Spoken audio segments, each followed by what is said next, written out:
Hello welcome back. എല്ലാവർക്കും പുതിയ വീഡിയോയിലേക്ക് സ്വാഗതം. ഞാൻ സുഷ്മിത കിരൺ. ഇന്ന് നമ്മൾ ഡിസ്കസ് ചെയ്യാൻ പോകുന്നത് ഓഗസ്റ്റ് 30 നടന്നിട്ടുണ്ടായിരുന്ന confidential assistant grade 2 LD typist എക്സാമിൻ്റെ മാത്സ് ആൻഡ് മെൻ്റൽ എബിലിറ്റി ചോദ്യങ്ങളും അതിൻ്റെ ഉത്തരങ്ങളുമാണ്. Question paper code 116/2024. പൊട്ടും സമയം കളയേണ്ട. Let's move to a video. നമ്മുടെ ഒന്നാമത്തെ ചോദ്യം ഇതാണ്. Cost price of a bag is 240 and gain is 20%. Find the selling price. വാങ്ങിയ വില നമുക്ക് തന്നിട്ടുണ്ട് 240 രൂപയാണ്. ഓക്കെ, ലാഭ ശതമാനം നമുക്ക് തന്നിട്ടുണ്ട് 20%. 20% ലാഭമാണെങ്കിൽ നമ്മൾ എങ്ങനെ എഴുതുക? 120/100 എന്നാണ് എഴുതുക അല്ലെ. ലാഭം വന്നാൽ 100നോടൊപ്പം കൂട്ടി വേണം എഴുതി കൊടുക്കാൻ. നഷ്ടമാണെങ്കിൽ 100ൽ നിന്നും കുറച്ച് വേണം എഴുതാൻ. 20% ലാഭം. അപ്പം ഞാൻ എന്ത് എഴുതി? 120/100 എന്ന് എഴുതി. ചോദിച്ചിരിക്കുന്നത് വിറ്റ വില കാണുക. വിറ്റ വില അല്ലെങ്കിൽ സെല്ലിംഗ് പ്രൈസ് ആണ് നമുക്ക് കാണണ്ടേ. എങ്ങനെ കാണാം? വാങ്ങിയ വില ഇൻറ്റു ലാഭശതമാനം. ലാഭശതമാനം ഇവിടെ എത്രയാ? 120/100. സോൾവ് ചെയ്താൽ നമ്മുടെ ആൻസർ ആയി. ഈ 0 പോയി, ഈ 2 0 പോയി. 24 × 12. 24 × 12 എനിക്ക് 10 + 2 എന്ന് എഴുതിക്കൂടെ? 24ഉം 10ഉം 240 പ്ലസ് 24ഉം 2ഉം 48. അപ്പൊ എത്ര വന്നു? 288 രൂപ എന്ന് വന്നു. 240 രൂപയ്ക്ക് വാങ്ങിയ സാധനം 288 രൂപയ്ക്കാണ് നമ്മൾ വിറ്റത്. ഓക്കെ, അടുത്ത ചോദ്യം. Sum of money becomes its double in 20 years. Find the annual rate of simple interest. അതായത് ഒരു തുക ഇരട്ടിയാവും എത്ര വർഷം കൊണ്ട്? 20 വർഷം കൊണ്ട്. 20 വർഷം കൊണ്ട് ഒരു തുക ഇരട്ടിയാവുന്നു. അങ്ങനെയാണെങ്കിൽ അതിൻ്റെ പലിശ നിരക്ക് കാണാനാണ് പറഞ്ഞേക്കുന്നത്. നമ്മൾ ഒരു ഇക്വേഷൻ പഠിച്ചായിരുന്നു. പലിശ നിരക്ക് എന്ന് പറയുന്നത് ഒരു തുക ഇരട്ടിയായാൽ 100 വർഷം ചെയ്യണം. 3 ഇരട്ടിയായാൽ 200 വർഷം ചെയ്യണം. 10 ഇരട്ടിയായാൽ 900 വർഷം ചെയ്യണം. എത്ര ഇരട്ടിയാണോ ആവുന്നത് അതിൽ നിന്ന് ഒന്ന് കുറച്ച് വേണം 100ന്റെ മൾട്ടിപ്പിൾ ഇവിടെ എഴുതി കൊടുക്കാൻ. നമ്മൾ കഴിഞ്ഞ ക്വസ്റ്റ്യൻ പേപ്പർ സോൾവ് ചെയ്തിട്ടുണ്ടായിരുന്നു, ഡേറ്റ എൻട്രി ഓപ്പറേറ്റർ എന്ന് പറഞ്ഞിട്ട്. അതിനകത്ത് ചോദിച്ച ഒരുമാതിരിപ്പെട്ട ചോദ്യങ്ങളെല്ലാം തന്നെ നമ്പേഴ്സ് മാറ്റി ഇതിനകത്ത് ചോദിച്ചിട്ടുണ്ട്. ആ ക്വസ്റ്റ്യൻ പേപ്പർ സോൾവ് ചെയ്ത് പോയ കുട്ടികൾക്ക് തീർച്ചയായിട്ടും കുറേ ക്വസ്റ്റ്യൻസ് വളരെ ഈസി ആയിട്ട് ഇതിൽ ആൻസർ ചെയ്യാൻ സാധിച്ചു കാണും. ഓക്കെ, അപ്പം നമുക്ക് ചെയ്യാലോ. 100/20 വെട്ടിക്കോ, 2ഉം 10ഉം കൂടെ വെട്ടിക്കോ, 5. എത്ര ശതമാനം? 5%. അടുത്ത ചോദ്യം. അടുത്ത ക്വസ്റ്റ്യൻ നോക്കിക്കേ. A/B 7:9 ആണ്. B/C 5:7 ആണ്. അങ്ങനെയാണെങ്കിൽ A/C കാണാനാണ് നമ്മളോട് പറഞ്ഞേക്കുന്നത്. എങ്ങനെ ചെയ്യാൻ പറ്റുക? ആദ്യം A/B/C കണ്ടുപിടിക്കുക. ഓക്കെ, അപ്പൊ AB-യുടെ വാല്യൂ ആദ്യം എഴുതിക്കോ, 7:9. BC-യുടെ വാല്യൂ എത്രയാ? 5:7. ബ്ലാങ്ക് ആയിട്ട് സ്ഥലം ഉള്ളിടത്ത് എന്ത് ചെയ്യണമെന്നാ നമ്മൾ പഠിച്ചേ? അതേ സംഖ്യ തന്നെ എടുത്ത് എഴുതണം. അപ്പൊ ഇവിടെ 9, ഞാൻ 9നെ എങ്ങോട്ട് എഴുതി. ഇവിടെ 5 ആണ്, അപ്പൊ ഇവിടെ ഞാൻ എന്ത് ചെയ്തു? 5 എഴുതി കൊടുത്തു. ഇനി ഇവരെ അങ്ങ് മൾട്ടിപ്ലൈ ചെയ്യാലോ. 7 × 5 35, 9 × 5 45, 9 × 7 63.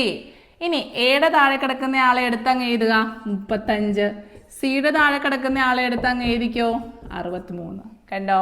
അപ്പം ഇതുപോലെ A/B/C കിട്ടിയാൽ നമുക്ക് അതിൽ നിന്നും എന്ത് ചെയ്താൽ മതി? എയുടെ വാല്യൂ എഴുതുക, സിയുടെ വാല്യൂ എഴുതുക, ആൻസർ കിട്ടും.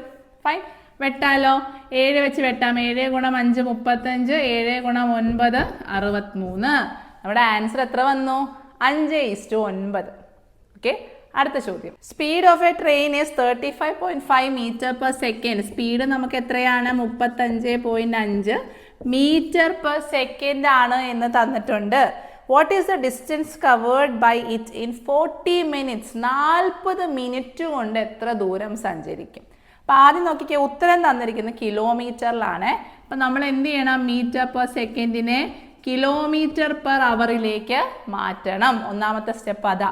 അപ്പം എങ്ങനെയാ m/s നമ്മൾ km/h മാറ്റുന്നേ? മീറ്റർ എന്ന് പറയുന്നത് ചെറുതാണ്, കിലോമീറ്റർ എന്ന് പറയുന്നത് വലുതാ. ചെറുതിനെ വലുതിലേക്ക് മാറ്റാൻ വലിയ സംഖ്യയായ 18 കൊണ്ട് ഗുണിക്കണം. ഓക്കെ, 18/5 കൊണ്ടാണ് നമ്മൾ ഗുണിക്കുക. ഇനി നേരെ തിരിച്ചാണെങ്കിലോ കിലോമീറ്റർ പെർ അവറിനെ നമുക്ക് മീറ്റർ പെർ സെക്കൻഡിലേക്കാണ് മാറ്റേണ്ടത്. കിലോമീറ്റർ എന്ന് പറയുന്നത് എന്താണ്? വലിയ വാല്യൂ ആണ് അല്ലെ. മീറ്റർ എന്ന് പറയുന്നത് ചെറിയ വാല്യൂ ആണ്. അപ്പൊ വലുതിനെ ചെറുതിലേക്ക് മാറ്റണമെങ്കിൽ നമ്മൾ എന്ത് ചെയ്യണം എന്നാ പഠിച്ചത്? ചെറിയ വാല്യൂ കൊണ്ട് ഗുണിക്കണം. അപ്പൊ നമ്മൾ 5/18 കൊണ്ട് ഗുണിക്കും. കണ്ടോ, ചെറുത് കൊണ്ട് ഗുണിച്ചു, ഇവിടെ നമ്മൾ വലുത് കൊണ്ട് ഗുണിച്ചു. ഓക്കെ, ഇനി നമുക്കിത് സോൾവ് ചെയ്യാമല്ലോ. 5 35 കൂടെ വെട്ടാം. 35 7 തവണ പോവും. 0.1 7.1 × 18 കിലോമീറ്റർ പെർ അവർ എന്ന് കിട്ടി. അതങ്ങനെ നിന്നോട്ടെ. അപ്പോൾ 7.1 × 18 കിലോമീറ്റർ ഒരു മണിക്കൂർ കൊണ്ട് സഞ്ചരിക്കും. അതാ ഇതിൻ്റെ അർത്ഥം. ഓക്കെ, ഇത്രയും കിലോമീറ്റർ ഒരു മണിക്കൂർ കൊണ്ട് സഞ്ചരിക്കും. അങ്ങനെയാണെങ്കിൽ മിനിറ്റിൽ എത്രയാണെന്ന് കണ്ടുപിടിക്കുന്നത് എങ്ങനെയാ? ഇത്രയും സാധനം എന്ത് ചെയ്യുന്നു? ഒരു മണിക്കൂർ കൊണ്ട് സഞ്ചരിക്കുന്നു. അങ്ങനെയാണെങ്കിൽ ഒരു മണിക്കൂർ എന്ന് പറയുന്നത് 60 മിനിറ്റിന് തുല്യമല്ലേ? ഒരു മണിക്കൂർ എന്ന് പറയുന്നത് 60 മിനിറ്റാണ്. അപ്പം ഞാൻ എന്തു പറയാം? 7.1 × 18 കിലോമീറ്റേഴ്സ് 60 മിനിറ്റ് കൊണ്ടാണ് സഞ്ചരിക്കുന്നത്. നമ്മളോട് ചോദിച്ചിരിക്കുന്നത് 40 മിനിറ്റ് കാണാനല്ലേ? 40 മിനിറ്റ് കാണാൻ പറഞ്ഞാൽ ഈ 60നെ ഇങ്ങോട്ട് വിടുക. അപ്പം ദേ 60നെ വിട്ടു. അപ്പം ഇതെന്തായിട്ട് മാറി? 1 ആയിട്ട് മാറി. 60 ഉള്ളത് അങ്ങോട്ട് കൊടുത്തു, പിന്നെ ഇവിടെ 1 ബാക്കിയുള്ളൂ. അപ്പം നമുക്ക് 1 മിനിറ്റിൽ ഇത്രയും കിലോമീറ്റർ സഞ്ചരിക്കും. അങ്ങനെയാണെങ്കിൽ 40 മിനിറ്റിലോ? 40 കൊണ്ട് ഗുണിച്ചാൽ പോരെ? 1 × 40 40 മിനിറ്റ്. അപ്പം ഇവിടെ ഞാൻ എന്ത് ചെയ്യണം? 40 കൊണ്ട് ഗുണിക്കണം. അപ്പം ഇത് സോൾവ് ചെയ്താൽ എനിക്ക് 40 മിനിറ്റ് കൊണ്ട് സഞ്ചരിക്കുന്ന ദൂരം കിട്ടും. ഇങ്ങനെ തന്നെ ചെയ്യണം എന്നൊരു നിർബന്ധവും ഇല്ല കേട്ടോ. പല കുട്ടികൾക്കും ഈ കൺവേർഷൻസ് മനസ്സിലാക്കാൻ ഭയങ്കര പ്രയാസമാണ്. അത് അവർക്ക് മനസ്സിലാവാൻ വേണ്ടിയാണ് ഞാൻ ഇതുപോലെ 1 മണിക്കൂർ എന്ന് പറയുന്ന 60 മിനിറ്റ്, 60നെ നമ്മൾ 2 സൈഡിലും ഹരിച്ചു. അപ്പം ഇവിടെ 60 വന്നു, ഇവിടെ 1 ആയിപ്പോയി. 1നെ വീണ്ടും നമ്മൾ 40 ഗുണിക്കുക. അത് ഒറ്റ സ്റ്റെപ്പിൽ നമുക്ക് ഇങ്ങനെ എഴുതാം. /60 × 40 എന്ന് എഴുതിയാൽ മതി. മനസ്സിലാക്കാൻ പ്രയാസം ഉള്ളത് കൊണ്ട് ഇങ്ങനെ പറയുന്നു എന്ന് മാത്രമേ ഉള്ളൂ കേട്ടോ. ഇനി അപ്പോൾ ഇത് വെട്ടി സോൾവ് ചെയ്താൽ നമ്മുടെ ആൻസർ ആയ 0 0 വെട്ടിക്കളയാലോ. 6ഉം 18ഉം 6 × 3 18. അപ്പം എന്താ 4 × 3 എത്രയാ? 12. 12 × 7.1 ആണ് നമ്മുടെ ആൻസർ. ചെയ്യാമല്ലോ. 12 × 71 ചെയ്യുക. 2 × 1 2, 1 × 1 1 പ്ലസ് 7 × 2 14. 14 1 15 പോട്ട് ശിഷ്ടം 1. 7 × 1 7, 7 1 8. 852 കഴിഞ്ഞില്ല. ഒരു ഡെസിമലിന് ശേഷം ഒരു നമ്പർ. അപ്പോൾ ഉത്തരത്തിലും ഡെസിമലിന് ശേഷം ഒരു നമ്പർ ഉണ്ടാവണം. അപ്പം നമ്മുടെ ആൻസർ എത്ര വന്നു? 85.2 കിലോമീറ്റർ എന്ന് വന്നു. ഓക്കെ, അടുത്ത ക്വസ്റ്റ്യൻ നോക്കിക്കേ. സോൾവ് ചെയ്യാനാണ് പറഞ്ഞേക്കുന്നത്. ഇതുപോലത്തെ ഒരുപാട് ക്വസ്റ്റ്യൻ നമ്മൾ മുൻവർഷ ചോദ്യ പേപ്പറിലൊക്കെ സോൾവ് ചെയ്തിട്ടുണ്ട്. അപ്പോൾ ഇതെങ്ങനെയാണ്? ആദ്യം ക്രോസ് മൾട്ടിപ്ലൈ ചെയ്തോ. 5 × 1 5, 5ൽ നിന്ന് 1 കുറച്ചാൽ 4, 4/5 എന്ന് കിട്ടി. 6 × 1 6, 6ൽ നിന്ന് 1 കുറച്ചാൽ 5, 5/6 എന്ന് കിട്ടി. 7 × 1 7, 7ൽ നിന്ന് 1 കുറച്ചാൽ 6, 6/7 എന്ന് കിട്ടി. എന്തെങ്കിലും പ്രത്യേകത ഉണ്ടോ എന്ന് നോക്കിയേ. ഇത് ഇവിടെ 5 ഇവിടെ 5 വെട്ടി, ഇവിടെ 6 ഇവിടെ 6 വെട്ടി. അങ്ങനെയാണ് അടുത്തതിൽ 7 ആയിരിക്കുമല്ലോ മോള് വരുന്നത്. അപ്പോൾ അവരും അങ്ങോട്ട് വെട്ടി പോവും. അപ്പം എല്ലാ നമ്പേഴ്സും വെട്ടി വെട്ടി വെട്ടി വെട്ടി അവസാനം എവിടെ വരും? 100 × 1 100, 100ൽ നിന്ന് 1 കുറച്ചാൽ 99, 99/100 എന്നാണ് കിട്ടുക. അപ്പം ഇങ്ങനെ വെട്ടുന്നത്. ഒരു താഴത്തെ നമ്പറും ഒരു മേളത്തെ നമ്പറും. അപ്പം ഇവിടുത്തെ താഴത്തെ നമ്പറും ഇവിടുത്തെ മേളത്തെ നമ്പറും വെട്ടിപ്പോവും. അവസാനം ആരേ ബാക്കി വരുള്ളൂ? ഒരു 100 മാത്രമേ ബാക്കി വരുള്ളൂ. ഇവിടെ ആരുണ്ട്? ഒരു 4 ബാക്കിയുണ്ട്. അപ്പം നമുക്ക് ആൻസർ എന്ത് വരും? 4/100 എന്നാണ് വരിക. വെട്ടുമ്പോൾ എന്ത് കിട്ടും? 1/25. കണ്ടോ? ഇങ്ങനത്തെ ചോദ്യം വന്നു കഴിഞ്ഞാൽ ഫസ്റ്റ് നമ്പറിൻ്റെ ന്യൂമറേറ്ററും അവസാനത്തെ നമ്പറിൻ്റെ ഡിനോമിനേറ്ററും എടുത്തങ്ങ് എഴുതിയാൽ മതി, ഉത്തരം കിട്ടും. ഇത്രയും വെട്ടി വെട്ടി ഒന്നും ചെയ്യേണ്ട കാര്യം പോലും ഇല്ല. മനസ്സിലാവാൻ വേണ്ടി അങ്ങ് പറഞ്ഞു എന്നേ ഉള്ളൂ കേട്ടോ. അപ്പം ആൻസർ എത്ര വന്നു? 1/25. അടുത്ത ക്വസ്റ്റ്യൻ. അടുത്ത ബ്ലഡ് റിലേഷൻ എന്നുള്ളൊരു ചോദ്യമായിരുന്നു. Pointing to a man, Deepika said his son is the brother of my daughter's mother.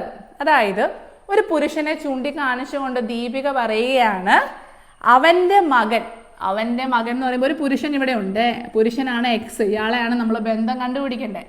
അയാളുടെ മകൻ എന്ന് പറയുമ്പോൾ എന്താ? നമുക്ക് സ്ക്വയർ വരയ്ക്കാം. മോളാണെങ്കിൽ വട്ടം വരയ്ക്കാം. നമ്മൾ പഠിച്ചത് ആണുങ്ങളെയെല്ലാം നമ്മൾ സ്ക്വയർ വരയ്ക്കും, പെൺകുട്ടികളെയെല്ലാം നമ്മൾ വട്ടം വരയ്ക്കും. ഇനി അടുത്ത് നോക്കിക്കേ. എന്താണ് നമ്മൾ ആദ്യത്തെ സെന്റൻസ് വരച്ചു, his son is the brother of my daughter's mother. അതായത് അവൻ്റെ മകൻ എൻ്റെ മകളുടെ അമ്മയുടെ സഹോദരനാണ്. എൻ്റെ മകൾ, ഓക്കെ, എനിക്കൊരു മകളുണ്ട്. അപ്പം ഞാൻ എൻ്റെ മകളെ വരച്ചു. എൻ്റെ മകളുടെ അമ്മയാണ് ആര്? ഞാൻ, ദീപിക എന്ന് പറയുന്ന ഞാൻ. ഇനി എൻ്റെ സഹോദരനാണ് ആര്? ഇയാളുടെ മകൻ. അങ്ങനെയാണെങ്കിൽ ഇയാൾ ദീപികയും തമ്മിലുള്ള ബന്ധം എന്താണെന്നാണ് ചോദിച്ചേക്കുന്നത്. മനസ്സിലായോ? ഒരു ഫോട്ടോയിൽ ഒരു പുരുഷനെ ചൂണ്ടിക്കാണിച്ചുകൊണ്ട് ദീപിക പറയുകയാണ്, അയാളുടെ മകൻ എൻ്റെ മകളുടെ അമ്മയുടെ സഹോദരനാണ്. മനസ്സിലായോ? എൻ്റെ മകളുടെ അമ്മ, എൻ്റെ മകളുടെ അമ്മ എന്ന് പറഞ്ഞാൽ ആരാ? ഞാൻ. അപ്പം എൻ്റെ സഹോദരനാണ് അയാളുടെ മകൻ. അങ്ങനെയാണെങ്കിൽ ദീപിക ആരായിരിക്കും? ഇയാളുടെ മകളായിരിക്കും. ശരിയല്ലേ? ഡോട്ടർ ആയിരിക്കണം. ഇയാളുടെ മകനും മകളും എങ്കിലല്ലേ ഒരു സഹോദരങ്ങളാവുള്ളൂ. അപ്പം ഈ ദീപിക അയാളുടെ ആരാണ്? മകളാണ്, ഡോട്ടറാണ് നമ്മുടെ ആൻസർ. അടുത്ത ചോദ്യം. അടുത്ത നോക്കിക്കേ, കോഡിങ് ഡീകോഡിങ് എന്നുള്ള ചോദ്യമായിരുന്നു. ബന്ധം ഇല്ലാത്ത ആൽഫബറ്റ്സ് ആണ് തന്നേക്കുന്നത്. അപ്പം നമുക്ക് എന്ത് ചെയ്യാം? ആൽഫബറ്റുകൾ തമ്മിലുള്ള അടുത്തടുത്ത നമ്പേഴ്സ് തമ്മിലുള്ള ബന്ധം എന്തെങ്കിലും ഉണ്ടോ എന്ന് നോക്കണം കേട്ടോ. അപ്പം N കഴിഞ്ഞ് എത്രാമത്തെ ആളാണ്? Q. N കഴിഞ്ഞാൽ O P Q. മൂന്നാമത്തെ ആളാണ് Q. ശരിയല്ലേ? Qന് ശേഷം T എപ്പോഴാണ് വരിക? R S T. മൂന്നാമത്തെ ആൾ തന്നെയാണ്. അപ്പം നമുക്ക് എന്ത് മനസ്സിലായി? 3 കൂട്ടിപ്പോയാൽ ഉത്തരം കിട്ടും. അങ്ങനെയാണെങ്കിൽ ടിയുടെ ഒപ്പം 3 കൂട്ടിയാൽ എത്ര വരും? U V W. അപ്പം നമ്മുടെ ആൻസർ തുടങ്ങുന്നത് W-ലായിരിക്കും. നേരെ നമ്മുടെ ഓപ്ഷനിലേക്ക് പോക്കോ. ഒരൊറ്റ ഓപ്ഷൻ മാത്രമേ W-ൽ തുടങ്ങുന്നുള്ളൂ. Option A, WEYB. അതാണ് നമ്മുടെ ഉത്തരം. അടുത്ത ക്വസ്റ്റ്യൻ. ഇന്ന് ട്യൂസ്ഡേ ആണെങ്കിൽ 68 ദിവസങ്ങൾക്ക് ശേഷം വരുന്ന ദിവസം ഏത്? If today is Tuesday, what will be the day after 68 days എന്നാണ് ചോദിച്ചേക്കുന്നത്. അപ്പം ഇന്ന് ട്യൂസ്ഡേ ആണ്, ചൊവ്വാഴ്ചയാണ് കേട്ടോ. അപ്പം എത്ര ദിവസം? 68 ദിവസത്തിന് ശേഷം. നെക്സ്റ്റ് ഡേ ഏതാണ്? അപ്പം 68നെ എന്ത് ചെയ്യണം? 7 ഹരിക്കണം. 68നെ 7 ഹരിച്ചാൽ 7 9 തവണ 63. പോയിട്ട് എത്ര ശിഷ്ടം വരും? 64, 65, 66, 67, 68. 5 ഒറ്റ ദിവസങ്ങളാണ് നമുക്കിവിടെ വരുന്നത്. അപ്പം ഇന്ന് ചൊവ്വാഴ്ച, പിന്നേക്ക് 68 ദിവസത്തിന് ശേഷം എന്ന് പറഞ്ഞാൽ ചൊവ്വ കഴിഞ്ഞെണ്ണണം. ബുധൻ, വ്യാഴം, വെള്ളി, ശനി, ഞായർ. നമ്മുടെ ഉത്തരം ഇവിടെ ഏത് വരും? ഞായർ എന്ന് വരും. കണ്ടോ? സൺഡേ. ഫൈൻ. അടുത്ത ക്വസ്റ്റ്യൻ നോക്കിക്കേ. നമ്മൾ ഐഡന്റിറ്റി യൂസ് ചെയ്ത് ചെയ്യുന്ന വളരെ സിമ്പിളായ ഒരു ചോദ്യമായിരുന്നു. 0.46 × 0.46 പ്ലസ് 2 × 0.46 × 0.54 പ്ലസ് 0.54 × 0.54. നോക്കിക്കേ, ഇങ്ങനെ ഒരു ചോദ്യം കിട്ടിയാൽ ആദ്യമേ നോക്കണം, ഒരേ സംഖ്യകളാണോ അവിടെ റിപ്പീറ്റ് ചെയ്യുന്നത്? ഒരേ സംഖ്യകളല്ലേ? ഇവിടെ നോക്കിയേ, 0.46, 0.46, ഇവിടെ 0.46, ഇവിടെ 0.54, ഇവിടെ 0.54. ഒരേ നമ്പേഴ്സ് റിപ്പീറ്റ് ചെയ്ത് വന്നാൽ അതിൻ്റെ അർത്ഥം ഐഡന്റിറ്റി ഉപയോഗിക്കണം. അപ്പം ഇതിനെ ഞാൻ A എന്ന് വിളിച്ചാൽ A × A, A². A × B എന്ന് വിളിക്കാലോ, 2AB. ഇതിനെ ഞാൻ B എന്ന് വിളിച്ചാൽ B × B, B². അപ്പം A² plus 2AB plus B² എന്ന് പറയുന്നത് എന്തിന് തുല്യമാണ്? A + B ദ ഹോൾ സ്ക്വയറിന് തുല്യമാണ്. ഓക്കെ. ഇവിടെ ഞാൻ A എത്രയാണ് എടുത്തേ? 0.46. B എത്രയാണ് എടുത്തേ? 0.54. രണ്ടും കൂടെ കൂട്ടുക, വർഗം എടുക്കുക, 0.5 ഹരിക്കുക, ഉത്തരം കിട്ടും. അപ്പോൾ 0.46 പ്ലസ് 0.54 എത്ര വരും? 1 എന്നാണ് വരിക അല്ലേ? അപ്പോൾ 1ന്റെ വർഗം 1 തന്നെയാണ്. 1/0.5. 0.5നെ എനിക്ക് എങ്ങനെ എഴുതാം? 5/10 എന്ന് എഴുതി കൂടെ? ഡെസിമലിന് ശേഷം ഒരു സംഖ്യ, അപ്പം താഴെ ഒരു 0 ചേർക്കുക. ഇനി ഹരണത്തിൽ ഒരു ഫ്രാക്ഷൻ വരികയാണെങ്കിൽ നമ്മൾ എന്താ പഠിച്ചതിനെ നേരെ തിരിച്ചിടാം അല്ലേ? ഹരണത്തിനെ ഗുണനമാക്കിയാൽ നമ്മുടെ ഫ്രാക്ഷനെ നേരെ തിരിച്ചെഴുതുക. വെട്ടാലോ? 5 × 1 5, 5 × 2 10. ഉത്തരം എത്ര വന്നു? 2 എന്ന് വന്നു. അല്ലെങ്കിൽ 1/0.5 എന്ന് പറഞ്ഞാൽ ഉത്തരം 2 ആണ് കേട്ടോ. 0.5ന്റെ ഇരട്ടിയാണ് 1. അപ്പം ആൻസർ കിട്ടിയല്ലോ. അടുത്ത ചോദ്യം. What is the smallest angle between minute hand and hour hand of a clock if the time is 12:40? 12:40 ഇടയ്ക്കുള്ള കോണ് കാണാനാണ് പറഞ്ഞേക്കുന്നത്. എങ്ങനെ ചെയ്യാം? നമുക്ക് ഇക്വേഷൻ അറിയാം അല്ലേ? 30h മൈനസ് 11/2m ആണ് നമ്മുടെ ആംഗിൾ കാണാനുള്ള ഇക്വേഷൻ. അപ്പം h ഇവിടെ എത്രയാ? 12. 30 × 12 മൈനസ് 11/2 × 40. മിനിറ്റ് 40 അല്ലേ? വെട്ടാലോ? 2 ഗുണം 20 എന്ന് കിട്ടി. 12 ഗുണം 3 36. 360 മൈനസ് 220. ഉത്തരം എത്ര വന്നു? 140 ഡിഗ്രി എന്ന് വന്നു. കണ്ടോ? ആൻസറുടെ ഓപ്ഷൻ സി. ഇത് ചോദിച്ച എല്ലാ ചോദ്യവും എളുപ്പമായിരുന്നു കേട്ടോ. ക്വസ്റ്റ്യൻ ഇംഗ്ലീഷിൽ കാണുമ്പോൾ കുട്ടികൾക്ക് പൊതുവെ ഒരു നെർവസ്നെസ് ആണ്, അത്രയേ ഉള്ളൂ. അല്ലാതെ ക്വസ്റ്റ്യൻസ് എല്ലാം വളരെ സിമ്പിൾ ആയിരുന്നു. ഉറപ്പായിട്ടും മാർക്ക് എത്ര കിട്ടിയെന്ന് കമൻറ്റ് ചെയ്യാൻ മറക്കരുത് കേട്ടോ. ഒരു ക്വസ്റ്റ്യൻ എടുത്തിട്ട് ഞാൻ 1 മണിക്കൂർ പോയി ചുമച്ചിട്ട് വന്നിട്ടാണ് അടുത്ത ക്വസ്റ്റ്യൻ എടുക്കുന്നത്. നല്ലപോലെ സ്ട്രെസ് ഉണ്ട് കേട്ടോ. അപ്പോൾ അതുകൊണ്ടാണ് ഈ അന്ന് തന്നെയൊക്കെ ഇടാൻ പറ്റാതിരുന്നത്. അപ്പം ലേറ്റ് ആയാലും ക്ഷമിക്കുക. അപ്പം എന്തെങ്കിലും സജഷൻസ് ഉണ്ടെങ്കിൽ കമൻറ്റ് ബോക്സിൽ അറിയിക്കാവുന്നതാണ്. മറ്റൊരു നല്ല വീഡിയോ ആയിട്ട് വീണ്ടും കാണാം. അതുവരേക്കും ടാറ്റാ.